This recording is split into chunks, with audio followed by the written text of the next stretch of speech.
오늘은 로마서 16번째 시간입니다. 로마서 16번째 시간으로요, 로마서 8장 26절부터 30절까지 말씀을 가지고 인생은 해석하기 나름이다, 인생은 해석하기 나름이다 라는 점을 가지고 하나님 말씀을 함께 이 시간 나누도록 하겠습니다. 우리는 계속해서 로마서 8장을 보고 있는데요, 이 로마서 8장은 어떤 장이냐면은 성령장이라 그랬습니다. 아마 제가 볼 때는요, 로마서가 총 16장까지 되어 있는데 이 로마서를 반지로 표현하게 되면은요, 제가 볼 때는 8장은 로마서 반지 안에 있는 보석과도 같은, 다이아와 같은 그런 빛나는 장이 아마 로마서 8장일 것입니다.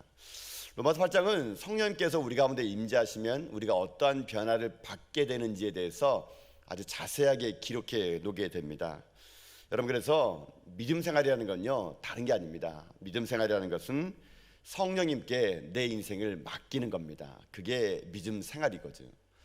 그래서 이 땅 삶을 살아갈 때 여러분, 예수님을 믿는다 그래가지고 신앙을 갖다 그래가지고 우리가 바뀌는 게 아닙니다.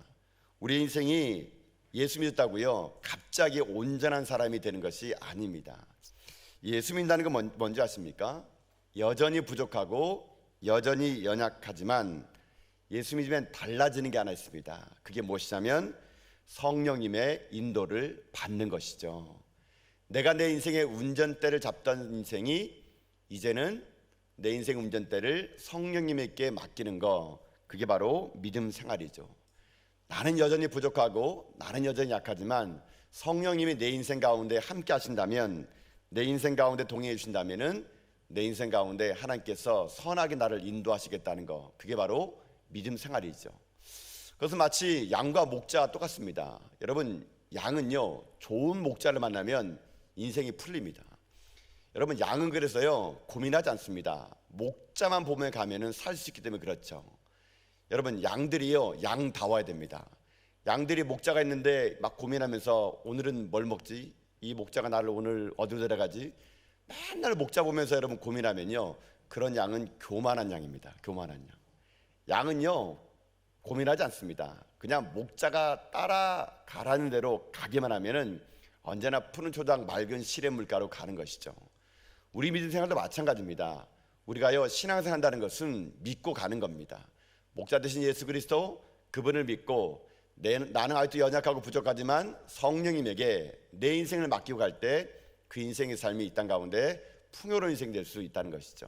그게 바로 로마서 8장에서 말하는 성령님이 우리에게 오시면 일어나는 일들이라는 것입니다. 그래서 우리는 지금까지 이 로마서 8장을 통해서 성령님이 우리에게 오시면 어떠한 변화가 일어나는지 몇 가지를 계속 살펴보았습니다. 여러분 기억할지 모르겠지만 성령님이 우리에게 오시게 되면요, 우리 가운데 생명의 영이 먼저 불어진다고 했습니다.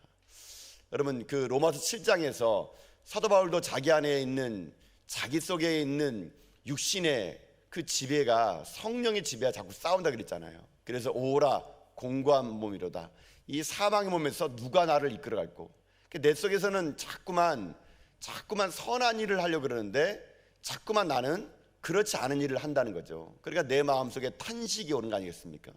그럼 제가 여러분에게 그런 얘기 했던 것 같아요. 오라 나는 공고한 사람이로다. 그러니까 내가 왜 이런지 모르는 거예요. 그래서 제가 불렀던 노래가 뭡니까? 나훈아의 갈무리 부르지 않습니까? 예. 내가 왜 이러는지 몰라, 도대체 왜 이런지 몰라, 이러면 안 되는 줄 알면서도 계속 가는 거예요. 그러니까 그게 우리라는 거죠. 그런 우리를 종식시킨 게 누구예요? 성령님이죠. 성령님이 오셨더니 우리 가운데 생명의 성령의 법이 죄와 사망의 법에서 우리를 해방해서 우리에게 생명이 부어진 거죠. 이게 성령이 오셔가지고 우리 가운데 나타난 첫 번째 특징이죠. 두 번째는 뭐라 그랬습니까? 지난주에 했던 것이죠. 성령이 임하시면요 생각이 달라진다 그랬습니다. 성령이 오시면요 생각이 달라져가지고 육의 생각은 영의 생각으로, 부정적인 생각은 긍정적인 생각으로, 이전에 나의 육체를 채웠던 이 생각들이 내 속에서 영적인 생각으로 바뀐다. 그 성령 오게 되면은요 생각이 바뀌는 겁니다. 자, 오늘 이제 성령이 우리에게 오시면요 또 하나의 변화가 있어요. 그게 뭐냐면은 성령님이 우리에게 오시게 되면요 우리가 어떤 변화가 있느냐, 우리가 소원이 회복된다 그럽니다.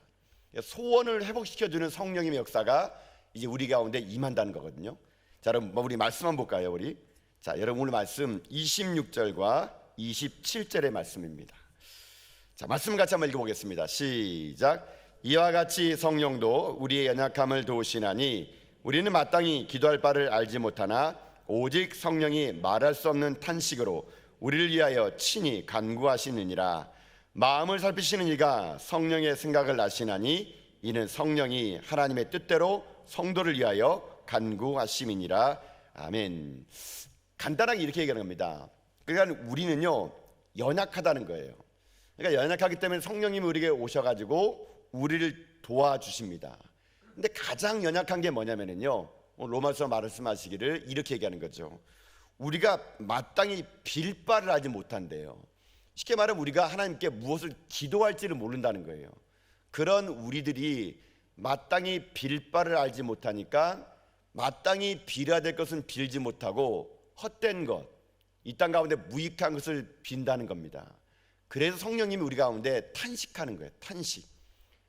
이렇게 빌면 안 되는데 우리가 잘못된 길로 가고 있기 때문에 성령님이 우리를 탄식하는 겁니다. 그래가지고 우리가 무엇을 원하는지 모르기 때문에 성령님이요 내 안에서 옳은 길, 마땅히 빌 바를 우리로 하여금 가르쳐주게 된다. 이게 바로 성령님이 우리 가운데 오시면 이루어지는 일이라는 것이죠. 여러분도 아마 그렇게 구했을 겁니다. 뭐 어떤 걸 구합니까? 뭐니 해도 사람들이 제일 구하는 것은 그런 것 같아요. 재정적인 문제, 돈을 구하는 기도 많이 하시지 않습니까? 여러분, 돈을 구하는 기도가요 원래 사실은 그것이 이 땅의 삶을 살아갈 때 육체의 소욕 속에서 있다 보면은 돈을 구하게 되는데요, 성령님이 오시게 되면은 이 돈보다 더 큰 것을 구하게 된다는 겁니다. 뭐 예를 들면 이렇게 얘기할 수 있습니다. 돈으로는 침대를 살 수 있지만 잠을 살 수는 없습니다. 돈으로는 책을 살 수 있지만 지혜는 살 수가 없습니다. 돈으로는 비싸고 맛있는 음식을 살 수 있지만 입맛은 살 수가 없습니다. 그러니까 우리가 좀 더 위대한 걸 구하게 되는 거죠. 침대를 구하는 게 아니라 단잠을 구하고, 책을 구하는 것이 아니라 지혜를 구하고, 좋은 음식을 구하는 것보다 좋은 입맛을 구하는 거. 여러분, 그런 거라는 겁니다. 그래서 성령님 우리 가운데 마땅히 빌 바를 알지 못하는 우리들에게 무엇이 더 중요한 것인가를요 우리 가운데 깨달아 가지고 알게 해준다는 것입니다. 그래서 여러분이 기도하는 게 그렇게 중요한 겁니다. 처음에 여러분들이 기도를 막 하다 보면은요, 여러분 처음에 여러분들이 이기적이고 욕심적이고 나만을 위하여 기도하다가 어느 순간부터 여러분이 계속 기도하다 보면요, 내가 구하고 원하지 않은 기도가 여러분 바뀌어가는 걸 보게 됩니다. 여러분 그런 경험 해보셨습니까? 기도 안 하시는군요. 여러분 기도해 보세요. 기도해 보면은요, 처음에는 내가요 예를 들면은 뭐 아까 뭐처럼 침대를 주세요, 침대를 주세요 이런 기도를 막 하는데 나중에 내 속에는 성령님이요 그 기도를 바꿔주는 거예요. 침대보다 단잠이 더 중요한 걸 알게 되는 것이죠. 여러분 그렇기 때문에 여러분의 기도가 바뀌게 됐다면은요, 내 안에 지금 성령님이 역사하는 거예요. 처음에 기도가 점점 끝으로 갈수록 기도가요 달라지게 되는 겁니다. 그거는 누가 가르쳤느냐? 여러분 안에 성령님이 말할 수 없는 탄식으로 여러분의 기도를요 바꿔주는 겁니다. 여러분의 생각과 여러분 마음속에 무엇이 중요한지를 가르쳐주는 것이죠. 여러분 그래서 무엇이 중요한지가 중요합니다. 영화 곡성에도 그런 말 나오죠. 유명한 대사가 무엇이 중요한지. 여러분 우리는 무엇이 중요한지를 모르는 거예요. 근데 제가 이 영화를 보면서 무엇이 중요한지 말보다 여러분 더 제 마음속에 왔던 말이 있어요. 그게 뭔지 아세요? 현혹되지 마소이, 이런 겁니다. 현혹되지 마소이. 이게 사투리가 잘 안 돼서 그런데요 여러분 이게 연결되더라고요. 제가 이 영화를 묵상해 봤는데 무엇이 중요한지 모르면요 어떻게 하는지 아세요? 현혹됩니다. 현혹돼. 여러분 그래서 우리 가운데 무엇이 중요한지를 알아야 현혹이 안 되는 거예요. 여러분이 지금 무엇이 중요한지를 모르는 거예요. 여러분 지금 기도하고 간구하는 것이 여러분 정말 필요하다고 느껴지죠. 그거 없어도 사는데 우리는요 무엇이 중요한지 모르다 보니까 이 영화의 대사처럼 현혹되는 거예요. 현혹되는 거. 현혹되는 인생 살다 보니까 마귀에게 끌린 인생이 되는 거죠. 그 때문에 우리가 현혹되지 않으려면요 무엇이 중요한지를 알아야 됩니다. 그걸 깨달은 게 누구시냐? 성령님이 여러분에게 깨닫게 해주는 거예요. 그래서 성령이 오게 되면요 여러분 이제는 삶이 달라집니다. 옛날에는요 그저 집 멀리 넓은 곳에 가서 저 푸른 초원 위에 그림 같은 집을 짓고 사랑하는 나의 임은 저리 보내고 나 혼자 잘 먹고 잘 살아야겠다, 뭐 이런 게 꿈이었다면, 성령님이 딱 오시면은 무엇이 중요한지 갖게 되면요, 이렇게 됩니다. 내가 교회 근처로 이사 가고 싶다. 새벽 예배 빠지지 않고 내가 갈 수 있다면 단칸방이라도 가서 거기서 지내고 싶다. 이게 소원이 바꿔지는 거예요. 바꿔지는 거. 이게 왜요? 성령님이 내 안에 오시게 되면은 무엇이 중요한지가 여러분 결정되는 거거든요. 그래서 우리들의 인생의 삶에 다시 한번 하나님께서는요, 성령님을 통해서 말할 수 없는 탄식으로 우리 가운데 성령님을 통해서 무엇이 중요한 것인가를 기도하도록, 소원이 바뀔 수 있도록 하나님의 성령께서 우리 가운데 역사하여 주신다는 것입니다. 저는 아무쪼록 여러분 안에 성령님이, 여러분이 지금 마땅히 빌 바를 알지 못할지라도 여러분 속에 있는 성령님이 여러분 가운데 마땅히 이제는 깨달아 알아가, 무엇이 중요한 것을 깨달아 여러분 삶이요 성령의 충만함 받는 믿음의 종들 다 될 수 있기를 주님의 이름으로 축복합니다. 이게 성령님 오시면은 또 우리가 나타나는 특징이에요. 이게 우리가 무엇을 구해야 될지를 알아간다는 겁니다. 자, 이제 또 하나가 있습니다. 이제 성령님이 우리가 오시게 되면요, 어떤 변화가 일어나느냐, 우리가요 긍정적인 시각으로 바뀌게 되는 거예요. 똑같은 현상인데 이 현상을 바라보는 해석의 능력이 생긴다는 것이 성령님의 특징입니다. 자, 말씀 볼까요? 한번요. 여러분 28절 보세요. 28절요. 자, 28절 읽어보겠습니다. 시작. 우리가 알거니와 하나님을 사랑하는 자 곧 그의 뜻대로 부르심을 입은 자들에게는 모든 것이 합력하여 선을 이루느니라. 아멘. 자, 여러분 보세요. 합력하여 선을 이룬다. 여러분 이 말 우리 잘 쓰잖아요.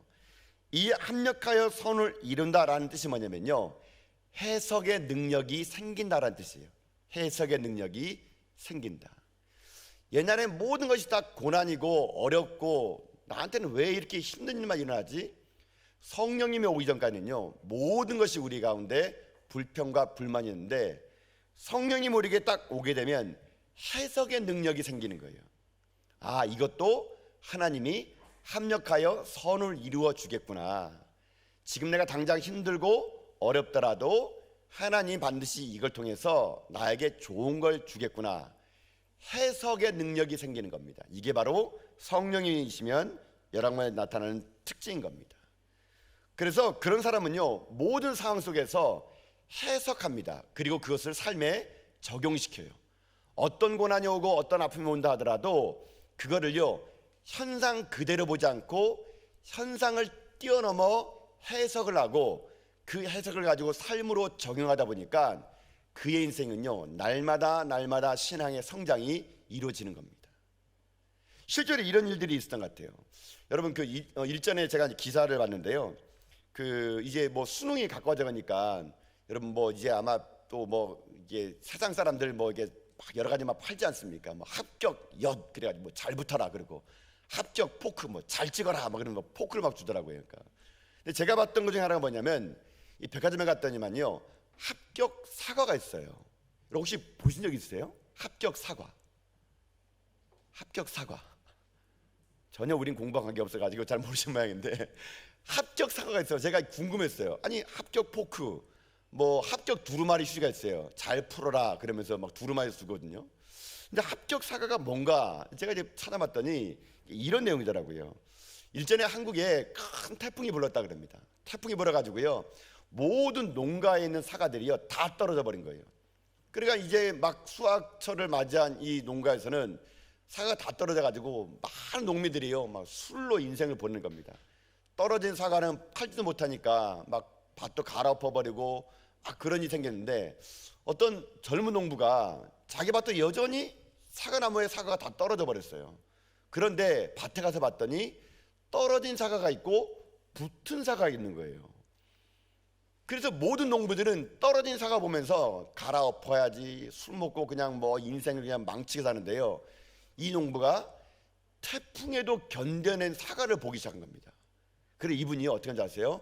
아이디어를 낸 거예요. 어떤 아이디어냐? 태풍에도 붙어있는 사과, 태풍에도 붙은 사과. 태풍에도 안 떨어진 사과, 이 사과 그까지 대학 시험 떨어질냐? 이렇게 해가지고요, 이 사람이 태풍 사과, 합격 사과를 만들었어요. 근데 이 사과를요, 똑같은 사과인데 엄청나게 비싸게 백화점에 납품했습니다. 그리고 그 사과에다가 의미를 부여해요. 태풍에도 견뎌낸 사과, 그까지 대학 입시쯤이야 붙겠지, 이렇게 해가지고 문구를 만들어 보냈더니요, 이 사과요 날개도치 팔렸다 그럽니다. 물론 그 사과 먹었다고 합격한 친구 본 적 없습니다.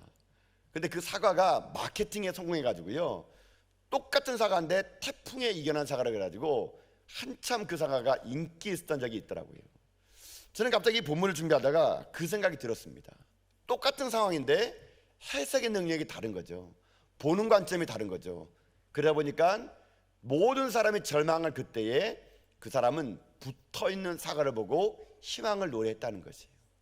여러분, 이게 바로 믿음의 사람, 성령의 사람의 특징이라는 겁니다.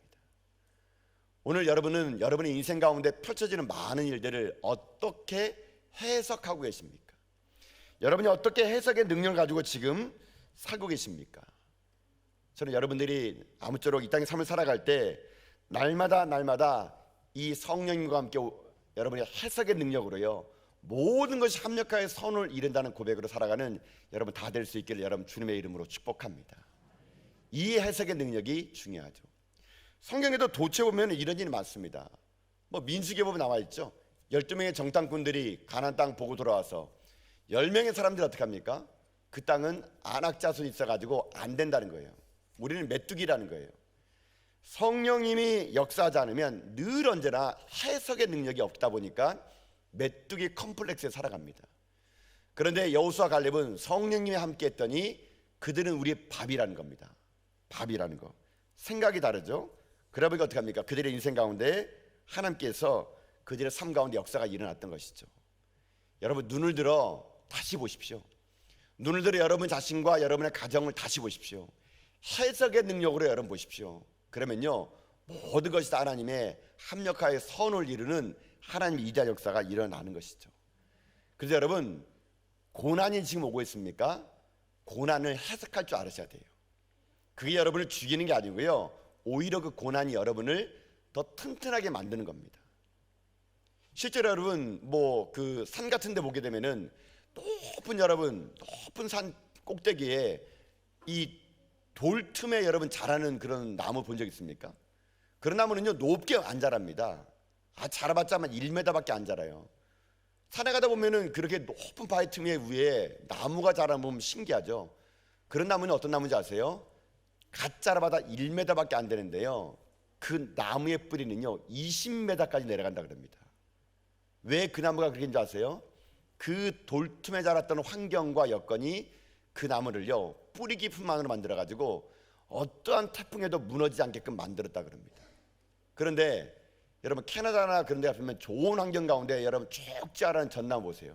한 높이가 20m 되는 높이에 있는 나무들 보면요, 그런 나무는 뿌리가요 없어요. 1m도 안 갑니다. 왜요? 좋은 환경이다 보니까. 그러다 보니까 조금만 바람 불면은요 다 쓰러져 버립니다. 왜 그런지 아세요? 고난이 그의 나무의 뿌리를 너무 깊게 만들지 못하고요, 그 고난 속에서 그 뿌리를 깊게 내려야 되는데 그 고난이 없다 보니까 뿌리가 약해서 넘어졌다는 것입니다. 여러분 그렇게 생각하세요. 여러분 삶에 지금 고난이 옵니까? 역경이 옵니까? 해석해 버리세요. 하나님이 나를 지금 뿌리 깊게 만들고 있다고.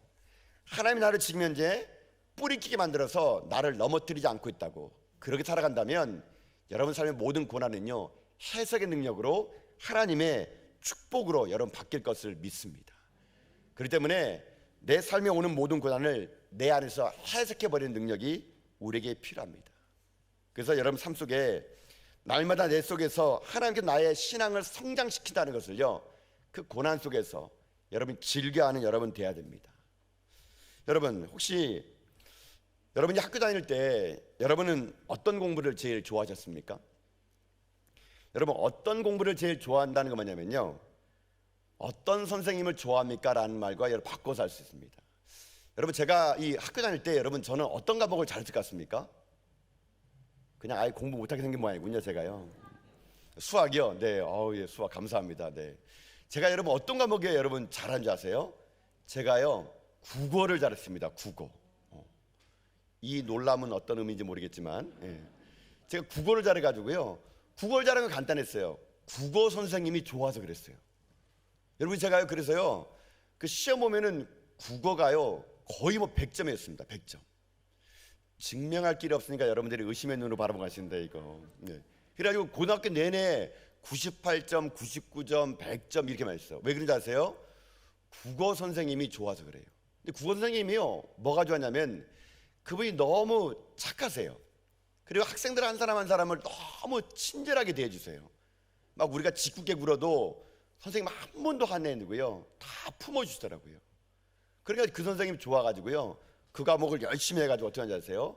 그 시간만 되면은요, 정말 집중하게 공부해가지고 국어 성적이 제가 제일 좋았던 것 같아요.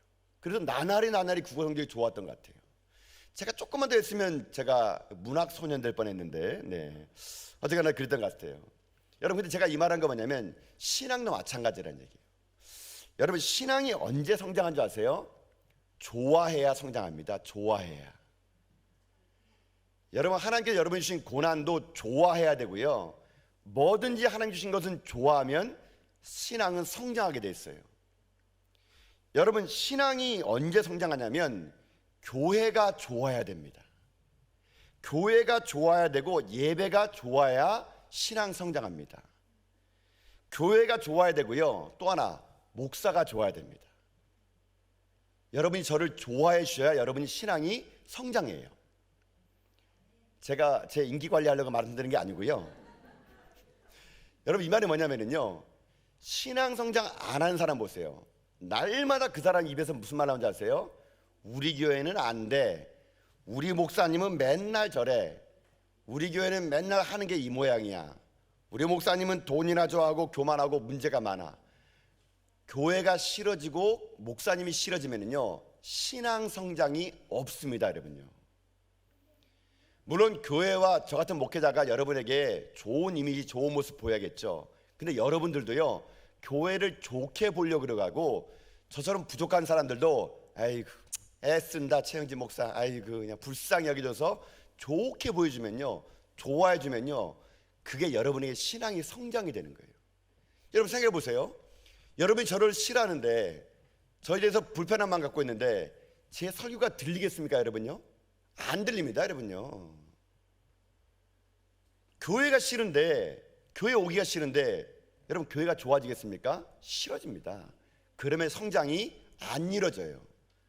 그런 사람은 날마다 교회 비판하고 목사 비판하면서요, 신앙이 계속 자라지 않습니다. 그걸 누가 노리는지 아세요? 악한 마귀는 그걸 노리는 거예요. 악한 마귀는 여러분들이요, 교회를 좋아하지 못하게 만들고 목사를 좋아하지 못하게 만들고요, 여러분의 신앙을, 고난을 해석하지 못하도록 마비시켜버려요. 그래서 늘 언제나 항상 마귀는요, 교회를 싫게 만들고 목사를 싫게 만들어가지고 우리의 신앙을요, 잘하지 못하도록 묶어버린다는 겁니다. 이게 마귀의 특징이에요. 여러분요, 여러분, 물론 교회가 때로는 부족함이 있겠죠. 저 같은 목회자가 여러분 어떻게 완벽하겠습니까? 저도 실수가 많고 부족하고 때로는 어눌하고, 너무 제가 볼 때는 제가 의학이에요. 근데 이런 저를 여러분들이 불쌍히 여겨주고 교회를 좋게 선하게 보여주면 신앙이 여러분 잘하게 되는 겁니다. 성령님이 그거 하는 거예요. 여러분요, 성령 면으로 들어가게 되면요, 교회도 목회자도 모든 일들도요 다 좋아 보이는 거예요. 다 좋아 보이는 거예요. 여러분, 그래서 부흥하는 교회 가보세요. 성도들이요 교회 좋아합니다. 여러분요, 날마다 교회 오고 싶어 하고요. 제가 볼 때는 거기 있는 목사님 좀 제가 볼 때는 아니 같은데 우리 목사님 제일 최고라고 합니다. 무조건 우리 목사님 이거라 그래요. 그게 뭔지 아세요? 신앙이 자라는 겁니다. 신앙이요 성장하는 거예요. 여러분, 성령이 오시면은 우리 가운데 이런 해석의 능력을 통해서 합력하여 선을 이룬 능력이 우리에게 임한다는 것이거든요. 저는 그래서 오늘 이 시간 여러분의 생각과 여러분의 모든 심령이요, 오늘 성령을 말미암아 긍정적인 해석의 능력이 임할 수 있기를 주님의 이름으로 축복합니다.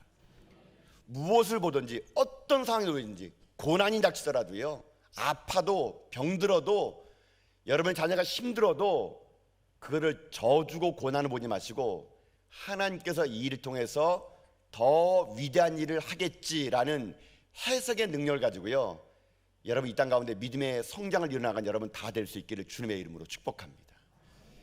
사랑하는 성도 여러분, 예수 그리스도의 영 성령이 임하면 우리에게 이런 능력이 임합니다. 날마다 여러분들이 성령에 충만해지셔가지고요, 여러분이 빌바를 알지 못할지라도 하나님이 여러분에게요 무엇이 옳은 길을, 무엇이 중요한 것을 가르쳐주는 가운데 우리 안에 하나님이 무너진 소원을 회복해 주시고, 또 더불어서는 여러분 가운데 성령이 충만해가지고요, 여러분 안에 이 시대 가운데 해석의 능력으로 나와 우리 가정과 이 교회와 세상을요 해석의 능력으로 바라보는 가운데 여러분의 믿음의 성장을 이뤄나가는 성령 충만한 믿음의 종들 다 될 수 있기를 여러분 주님의 이름으로 축복합니다.